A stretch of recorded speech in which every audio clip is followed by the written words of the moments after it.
Piece शामिल किया है। यहाँ पर देख सकते हैं, ये बिल्कुल रसमलाई की तरह लग रहा है।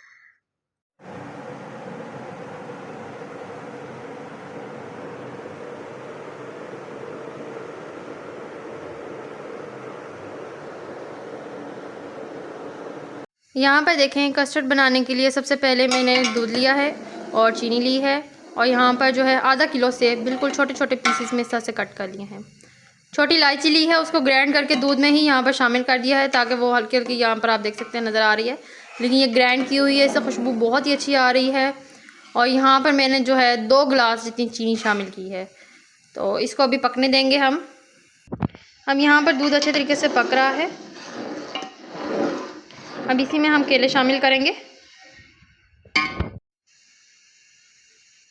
केले इस तरह से मैंने गोल गोल काटे हुए हैं, यहाँ पर आप देख सकते हैं, इसको शामिल करेंगे, यानी कि 2 दर्जन जितने केले हैं यहाँ पर शामिल करेंगे। यहाँ पर अब मैं रंग बिरंगी सेवियाँ शामिल करूँगी। ये देखें, बहुत ज़्यादा नहीं डालेंगे।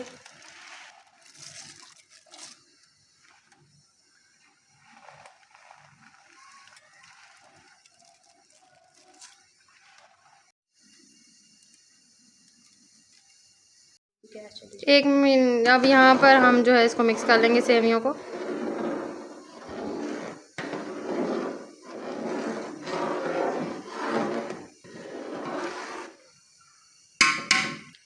अब यहाँ कस्टर्ड शामिल करेंगे, फटाफट चम्मच चलाते जाएंगे, ज़्यादा गाढ़ा ना हो जाए, आपने साथ साथ देखते रहना है।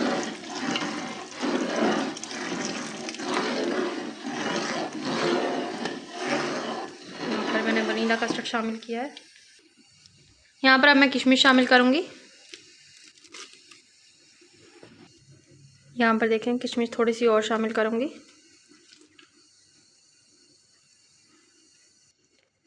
थोड़ी सी हल्की आंच पे इसको पकने देंगे, चम्मच चलाते जाएंगे हल्का हल्का ताकि नीचे ना लगे।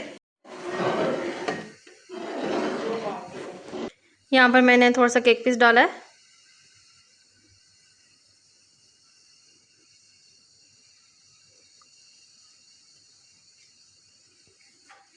पीस शामिल किया है, यहाँ पर देख सकते हैं, ये बिल्कुल रसमलाई की तरह लग रहा है। ये देखें, अच्छे तरीके से इसको मिक्स कर लेंगे। 2 मिनट बाद मैंने चूल्हा बंद कर दिया इसका, ताकि अच्छे तरीके से ये हो जाए। हल्का से 1-2 मिनट के लिए और पकाएंगे हल्की आंच पर। बहुत ही मज़ेदार टेस्टी टेस्ट आ रहा है, यहाँ पर बहुत ही अच्छा बना है। तो कस्टर्ड यहाँ पर रेडी हो चुका है। यहाँ पर देख सकते हैं, आप गाढ़ा हो गया है। बहुत ज़्यादा गाढ़ा नहीं करना है, बस पका पका कर हल्का सा मैंने गाढ़ा किया है। इसको अब ठंडा करने का इंतज़ार करेंगे। और देखें, हमने जलियाँ शामिल की हैं, और जलियाँ अब हम मिक्स करेंगे। ठंडी करके मैंने जमा ली थी जलियाँ। यहाँ पर देखें, बहुत ही मज़ेदार डिलीशियस रेडी हो गया है। बिल्कुल शादियों वाला कस्टर्ड जो है रेडी हुआ है। देखें, कलर भी मिक्स नहीं हो रहा है जेली का, क्योंकि कस्टर्ड भी ठंडा हो चुका है अब, और जेली भी ठंडी हो चुकी है। देखें, अब हमने सजावट कर ली है, तो किस तरह से सजावट की है वो देखेंगे। यहाँ पर सबसे पहले मैंने स्ट्रॉबेरीज रखी हैं, देखें इस साइड पर। ये देखें, सबसे पहले स्ट्रॉबेरीज लगा लेंगे कट कट कर।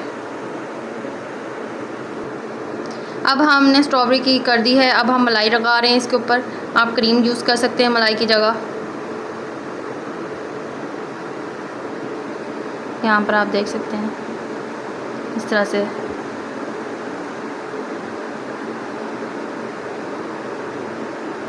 अब हम इसमें बादाम लगाएंगे, क्रश किए हुए बादाम थोड़े थोड़े। ये देखें, तो सब डब्बियों में ऐसे ही बनेगा।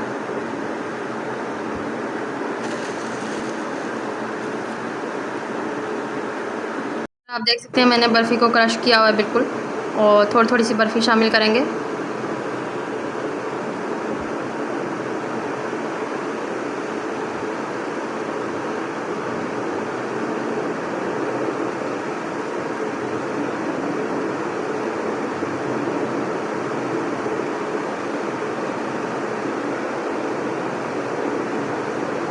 आप देख सकते हैं, हमारी डेकोरेशन भी कंप्लीट हो चुकी है और स्ट्रॉबेरीज भी कंप्लीट हो चुकी हैं, और यहाँ पर बहुत ही मज़ेदार हमारे जो है कस्टर्ड तैयार हो चुका है।